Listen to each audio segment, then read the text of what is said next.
Hola a todos. En la sesión anterior vimos cómo crear un perceptrón multicapa en el que íbamos ingresando datos y él nos producía unas predicciones. Sin embargo, todavía no hemos entrenado los pesos para que las predicciones sean unas predicciones válidas, unas buenas predicciones. Entonces en la clase de hoy vamos a ver el algoritmo de backpropagation en la que vamos a ir actualizando nuestros pesos utilizando el gradiente descendente. ¿Sí?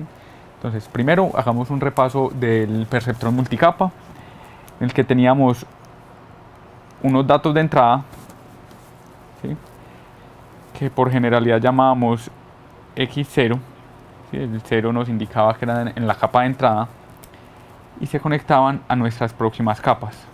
¿Sí? Estos datos de entrada estaban conectados a la próxima capa de una manera densa. ¿Sí? Teníamos todas las conexiones presentes. Todas estas conexiones están presentes y están determinadas por una matriz de pesos A1 y por unos interceptos que entraban en cada nodo. ¿Sí? Los representamos con el vector de interceptos B1.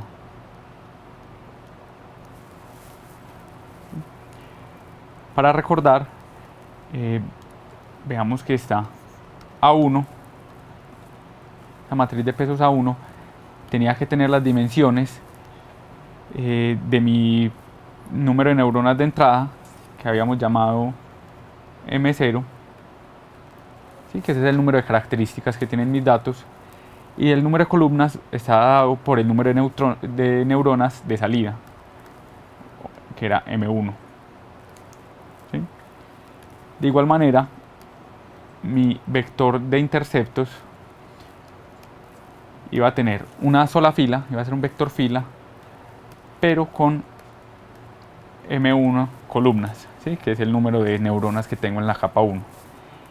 Y así iba a ir construyendo mi red. Ya después tenía mi segunda capa, que llamaba X2, ¿sí?, y mis pesos, que llamaba A2, y mis interceptos B2. De igual manera, vimos que estos valores de entrada lo podíamos entrar por lotes, pues podíamos entrar todos los datos de una vez. Entonces esta matriz iba a tener dimensiones de n, que es el número de datos, por el número de características, no, el número de neuronas que tengo en la capa 0, la capa de entrada. Y lo mismo ocurría con todas mis otras capas. Este iba a tener el mismo n, el mismo número de entrada, mismo número de datos, pero llegamos a tener M1 neuronas. ¿Sí? De esta manera yo podía ir construyendo las diferentes representaciones, las diferentes capas, teniendo esta actualización con mi XL, ¿sí?, para la capa L construido de esta manera. Vamos a tener una función de activación para mi capa L, una función de activación para mi capa L aplicada a esa suma ponderada, que era los datos de la capa anterior, la L-1, multiplicada por mi matriz de pesos de la capa L, y le sumo el intercepto de esa capa L. ¿Sí? Había que tener en cuenta que acá se hacía un broadcasting, ¿sí?, porque este tenía solo una fila. Este es un vector fila, entonces este se replica n veces para quedar del mismo tamaño que este producto de aquí. ¿Sí? Para facilidad, vamos a llamar a todo esto de adentro, ¿sí?, vamos a llamar a esta suma ponderada de adentro, la vamos a definir como una nueva variable que va a ser ZL, ¿sí?, que va a ser la suma ponderada pero sin aplicar esta función de activación. ¿Sí? Todavía no vamos a aplicar esta función de activación, solo quiero saber cómo son esta suma ponderada. Y esto nos va a permitir hacer el cálculo de los gradientes de una manera más sistemática. Entonces, usando esta notación, podemos dibujar nuestra red de esta manera. Esta es nuestra variable de entrada, ya lo dibujo como una columna, a donde voy a tener varias neuronas. Y va a ir a nuestra primera capa. ¿Sí? nuestra primera capa Z0, calculada usando esa suma ponderada, y aquí después aplico las funciones de activación para obtener, este no es Z0, este es Z1, Z1, y aplico mi función de activación para obtener X1. Acá implementé los pesos A1 y los interceptos B1.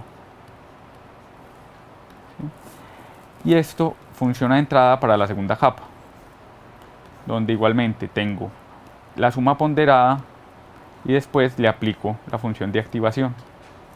¿Sí? Y hago eso hasta que llego a mi última capa, que voy a llamar ZL con una L mayúscula para indicar que esa es la última capa, y con esto, aplicando la función de activación de esa última capa, obtengo mi XL. ¿Sí? Obtengo el XL.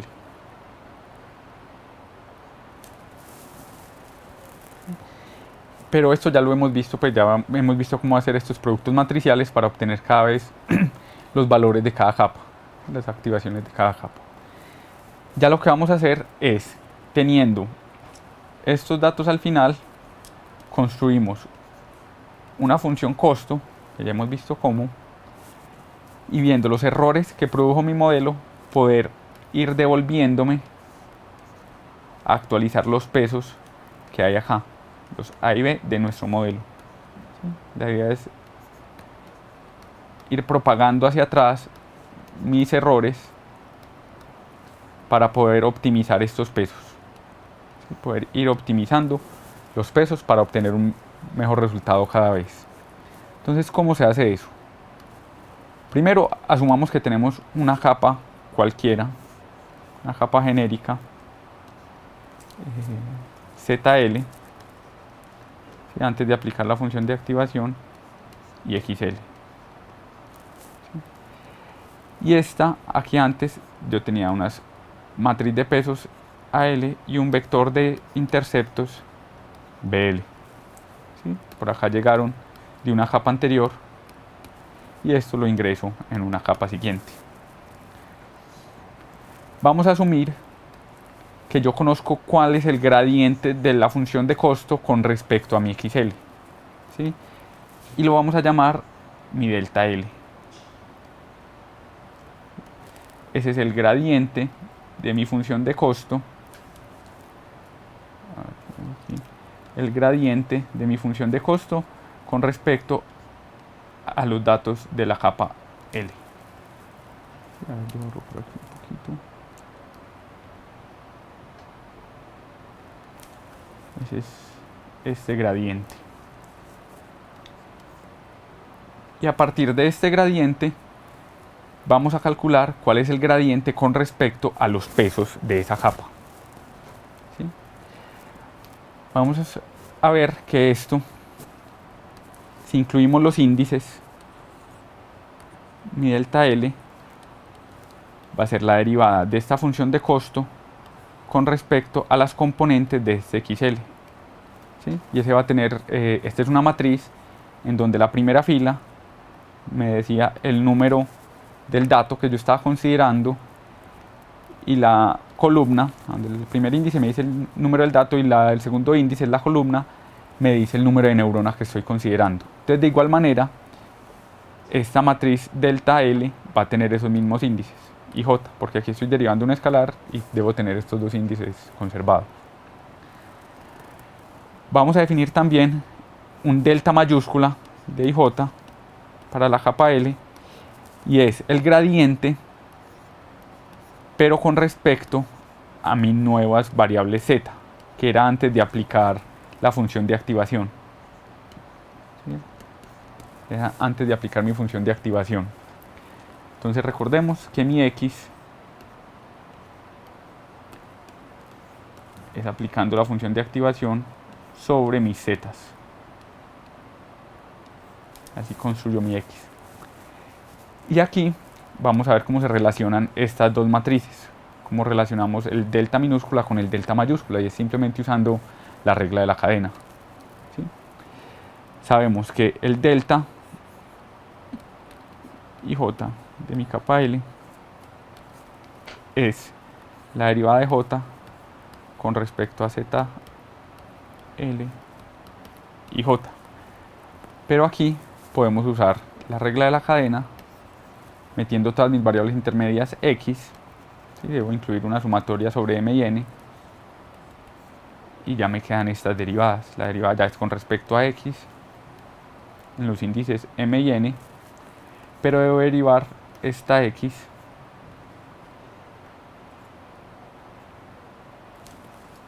a ver, lo escribo un poco más abajo.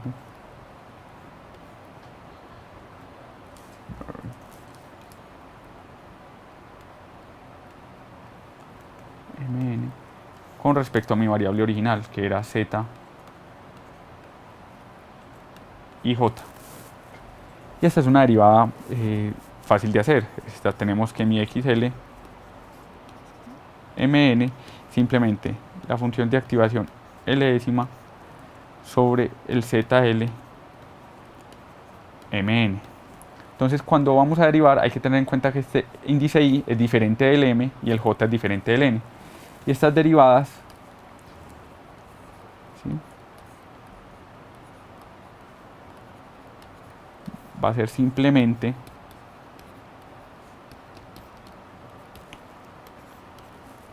la derivada de mi función de activación aplicada al mismo Mn, pero como son independientes, cuando hago la derivada interna me sale aquí una delta de Mi, ¿sí?, una delta de Kronecker y una delta de Kronecker de Jn. ¿Sí? Es decir, que cuando intento derivar Z, Mn con respecto a Z y J, me da 0 a menos que I sea igual a M y que J sea igual a N. Entonces veamos cómo queda mi delta mayúscula. ¿Sí? Se lo habíamos definido como la suma de Mn de la derivada con respecto a esta X. ¿Sí? Pero este ya sabemos cómo se llama, esto ya tenía un nombre, entonces lo voy a quitar. Esta era mi delta minúscula, esta era mi matriz delta L Mn, y me queda esta derivada de acá. Entonces esta es mi f' de L de Z L Mn con las dos deltas. ¿Sí? Y aquí vamos a hacer uso de la propiedad de selectividad de estas deltas de Kronecker, ¿sí?, donde esta delta de M me rompe la sumatoria en M y esta delta N me rompe la sumatoria en N, cambiando M por I y N por J. Es decir, me va a quedar delta IJ, la capa L, rompo las sumatorias y me queda simplemente el delta IJ de la capa L multiplicada por la derivada, la función de activación aplicada sobre Z y J de la capa L. ¿Sí? Y matricialmente vemos que esto es simplemente un producto elemento-elemento, que era el producto de Hadamard que habíamos definido. Entonces, cuando lo escribo matricialmente, quito los índices, y esto es simplemente el delta L. Y aquí es un producto elemento-elemento que poníamos de esta manera, o de una manera análoga lo escribíamos así, con un círculo alrededor, multiplicado mi f' de L aplicado a mis variables Z. ¿Sí? Entonces, asumiendo que yo conozco cómo es el gradiente con respecto a X, puedo obtener el gradiente con respecto a Z, solo aplicando un producto elemento-elemento. ¿Sí? Entonces ya tenemos esto.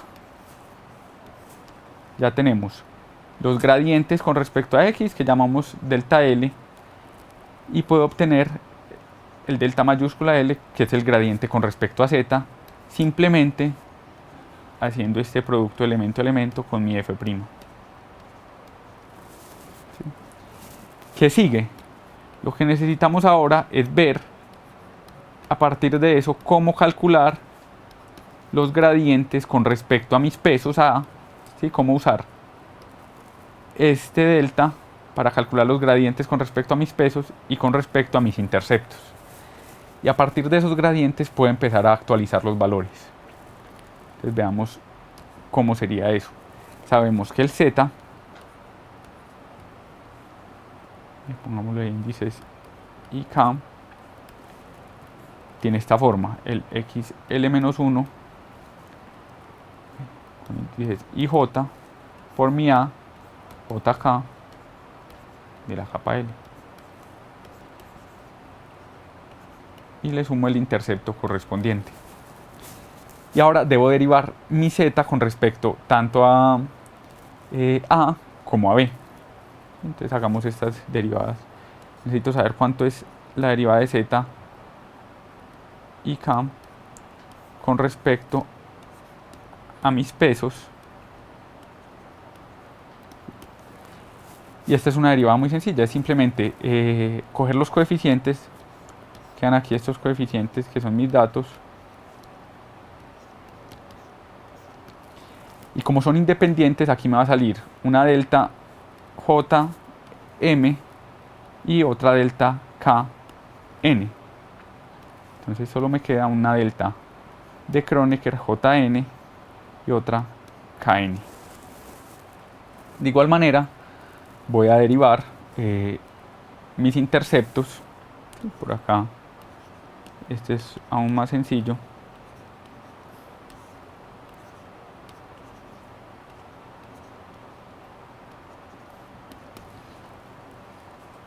Y esta es simplemente mi delta.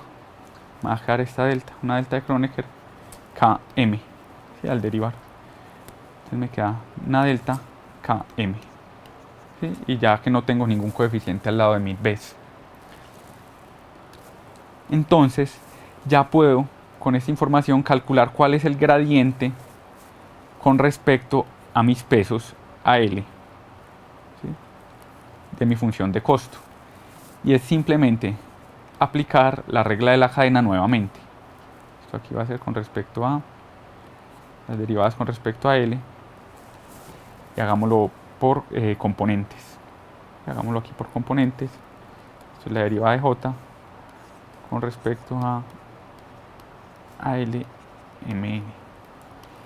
Nuevamente, para aplicar la regla de la cadena teníamos que considerar todas las variables intermedias.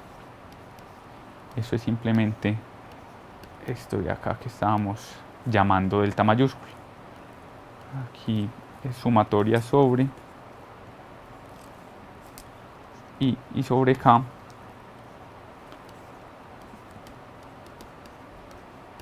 ¿Sí? Y esta sumatoria con estas derivadas es la regla de la cadena, pues, como la conocemos. Pero debo poner mi variable original, mn. Entonces, esta parte de acá, lo que llamábamos delta y k, y esta es la que acabamos de calcular en la diapositiva anterior. Esta era x de L-1 y j, como veámoslo acá, esta es esta, y j por un delta jn por un delta kn, por un delta jn por un delta kn. ¿Sí? Incluso aquí esto se simplificaba un poco más, esta sumatoria en j, que había una sumatoria en j implícita, que podíamos simplificar de esta manera. Simplemente quedaba un x de L-1 con el delta de kn, y esto quedaba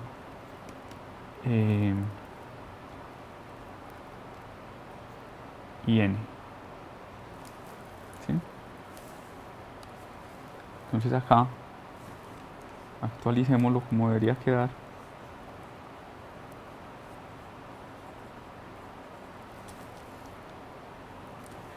Se quedaba un x y n por un delta k kn. Bueno, aquí hay un error, aquí este era, si no estoy mal, este es jm, esto era una m.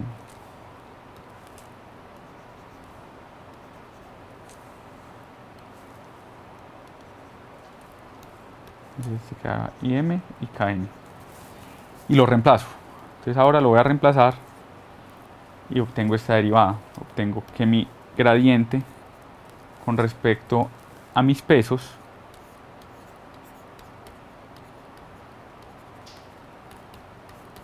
era esta sumatoria sobre I y sobre K, del delta IK,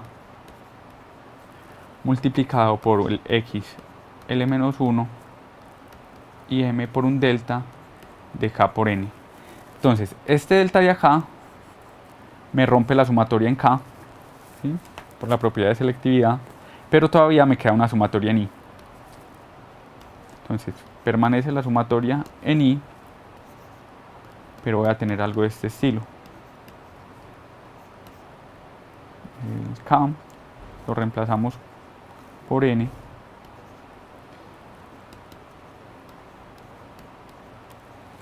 Me queda algo de este estilo, ¿sí? Si reordenamos un poquito mis productos, voy a tener que esto es X de L-1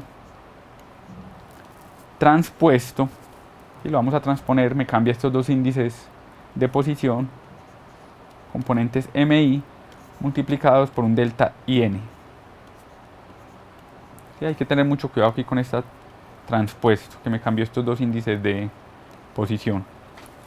Y esto es simplemente un producto matricial, producto punto matricial como lo conocemos, y puedo definir este gradiente de forma matricial. Me va a quedar que mi gradiente con respecto a AL de mi función de costo es el X de la capa anterior, ¿sí?, transpuesto, multiplicado matricialmente con el delta de la capa actual. ¿Sí? Y si repetimos lo mismo, obtenemos que el gradiente para B, para mis interceptos, es una suma sobre I que no se va a anular. ¿Sí? Hagámoslo de mi delta IK, ¿sí?, este es con respecto a BK, de la capa actual. Entonces esta suma sobre I no se va a anular y me queda este índice K aquí libre.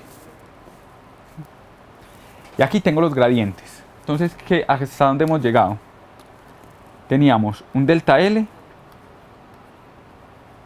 ¿sí?, que es el gradiente con respecto a mis X, a mi XL. ¿Sí? Y estamos asumiendo que conocemos cuánto es este delta L. Un delta mayúscula L, ¿sí?, que no estamos asumiendo que lo conocemos, pero que se calcula usando un producto elemento-elemento con la derivada.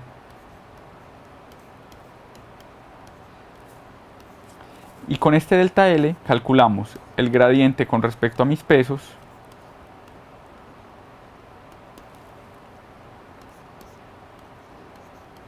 ¿sí?, transponiendo este,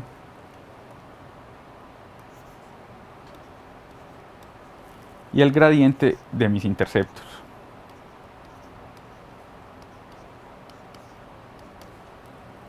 Era esta sumatoria que pusimos ahora.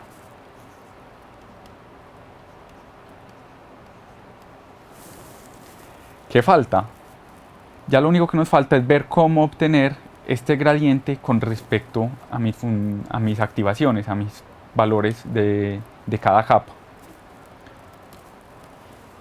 Y este es muy sencillo. Entonces, hasta el momento, veámoslo gráficamente. Tenemos un delta L acá,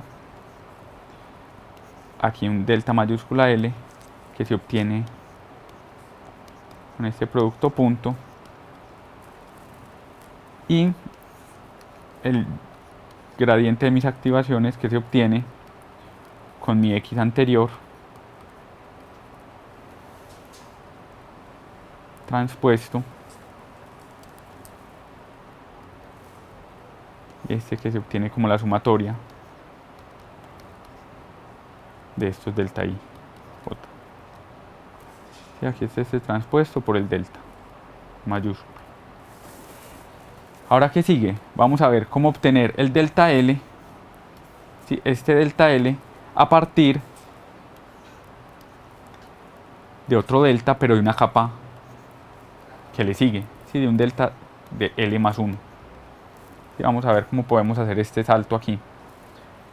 Desde el gradiente de la capa siguiente, obtener el gradiente de la capa anterior.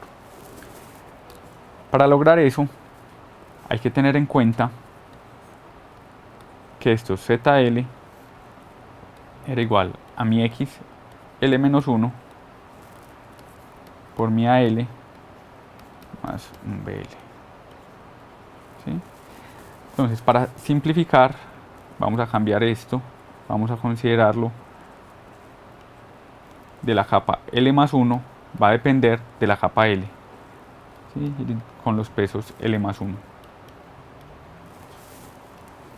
Entonces calculemos esta derivada, veamos cuánto es el cambio de mi suma ponderada, de esta suma ponderada, con respecto a los valores de la capa anterior, que son estos XL. ¿Sí?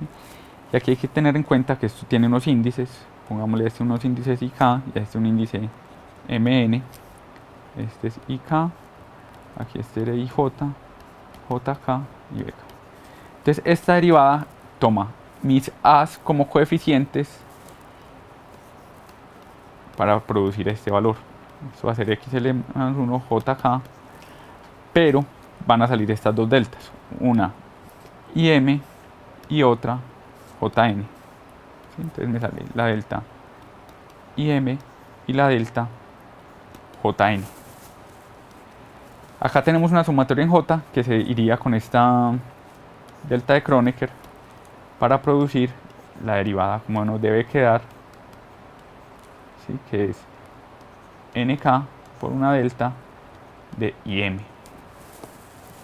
Y ahora sí puedo calcular el gradiente. Entonces vamos a tener que mi gradiente con respecto a X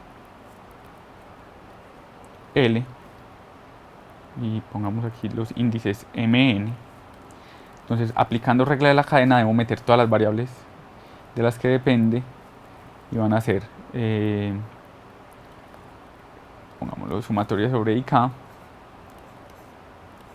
del gradiente de Z L+1 componentes IK, y aquí es donde aplico la regla de la cadena. Aquí este es el L+1 componentes IK derivado con respecto a mi variable original,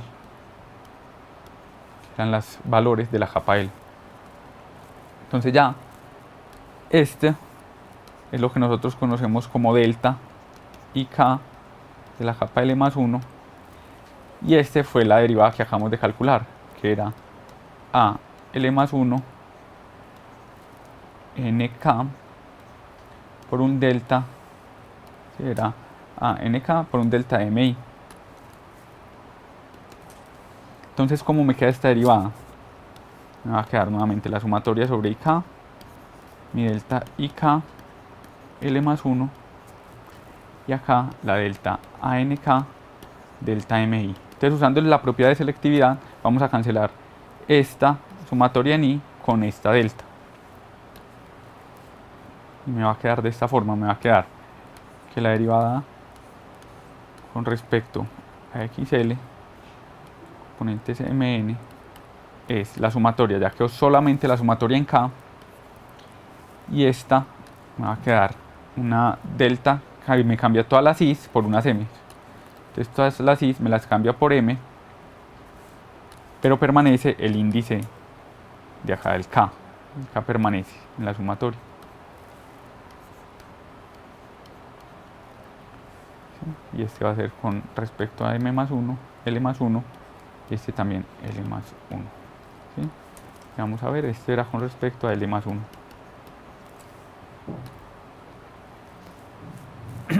Listo, pero yo lo quiero hacer de manera matricial, ¿sí?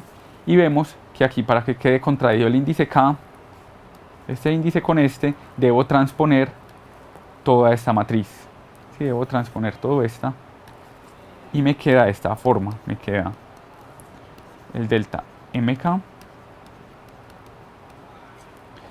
y aquí el A L+1 transpuesto KN. Y esta sumatoria en K me dice que esto es un producto matricial, como lo conocemos.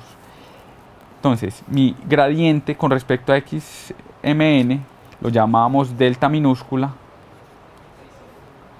Y este producto matricial es simplemente el delta de L más 1 con la matriz de pesos L más 1 transpuesto.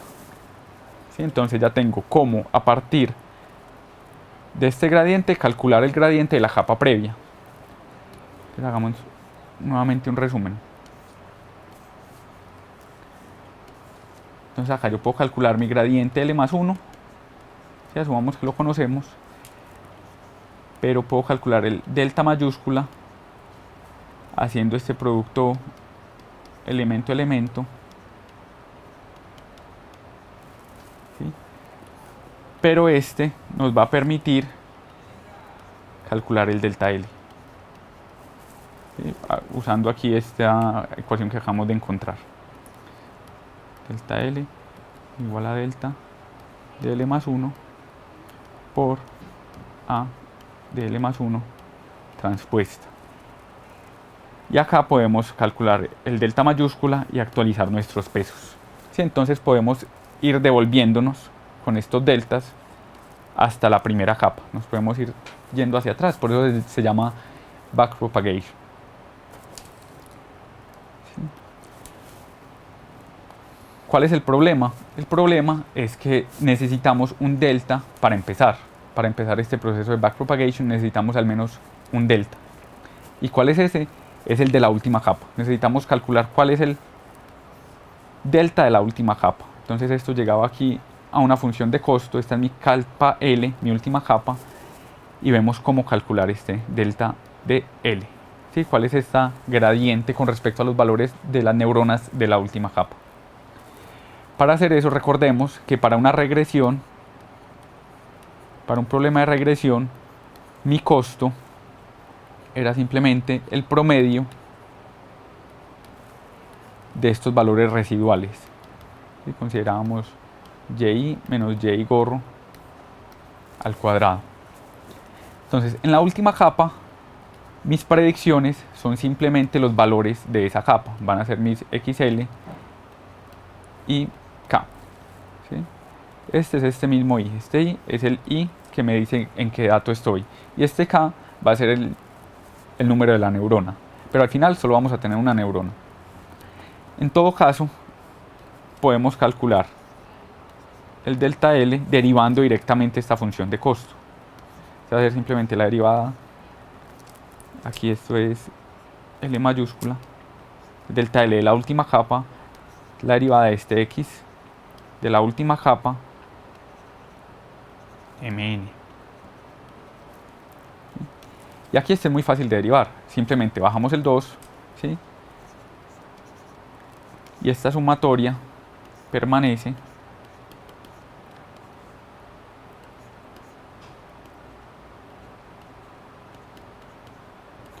Pero cuando entre a hacer la derivada interna me van a salir dos deltas. Nuevamente me salen dos deltas. Una IM y otra KN. Entonces consideremos aquí dos deltas. Me va a salir una delta IM y otra delta KN. Que lo que hacen es que a fin de cuentas este gradiente, ¿sí? Aquí nos aprovechamos de la propiedad de selectividad de esta delta para destruir esta sumatoria. Me queda que el gradiente es nuevamente 2 sobre n de los y sub i, que ya se llaman m, menos el xl de mn. ¿Sí? Entonces simplemente el error residual, ese va a ser nuestro delta final. ¿Sí? Y aquí este coeficiente a veces se toma sin el 2, a veces se toma sin el n, y se mete esto en la tasa de aprendizaje, pero eso pues depende pues de la implementación. Entonces, ¿qué hacemos? Ahora, ¿cómo se implementa el backpropagation? Lo que hay que hacer primero es la parte de feed forward, que es la alimentación pues hacia adelante, ¿sí? Hasta que lleguemos a nuestra última capa. ¿Sí? Aquí este es nuestro X0 y nos vamos hasta nuestro XL. Y debemos estar guardando estos valores intermedios, ¿sí? Hay que guardar cuánto valía aquí el X1, cuánto valía el X2, hasta cuánto valía mi XL. Los vamos a ir guardando al igual que estos zetas, ¿sí? Que era antes de aplicar la función de activación.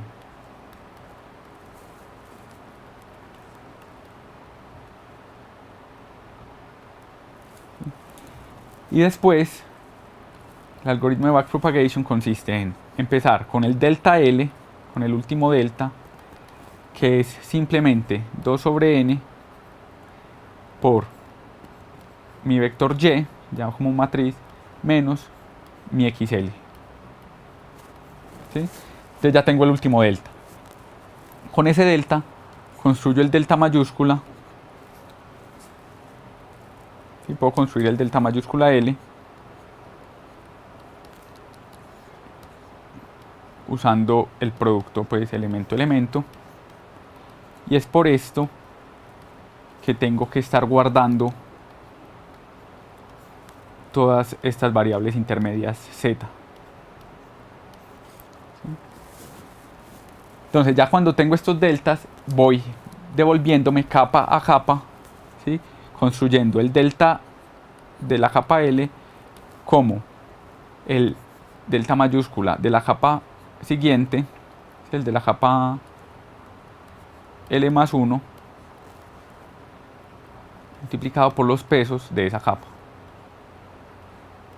la capa L más 1 transpuestos. Y cuando tengo este delta, encuentro el delta mayúscula con el producto de Hadamard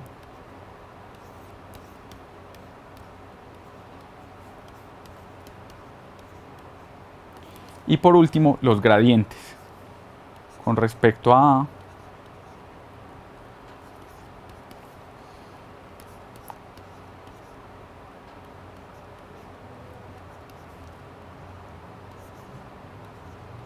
¿sí? Y con respecto a B. Vámonos un poquito más abajo.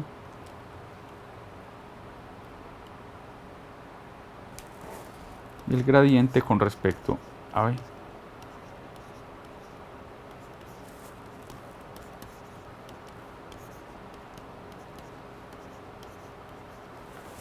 Y debo hacer eso hasta atrás, hasta devolverme a la primera capa.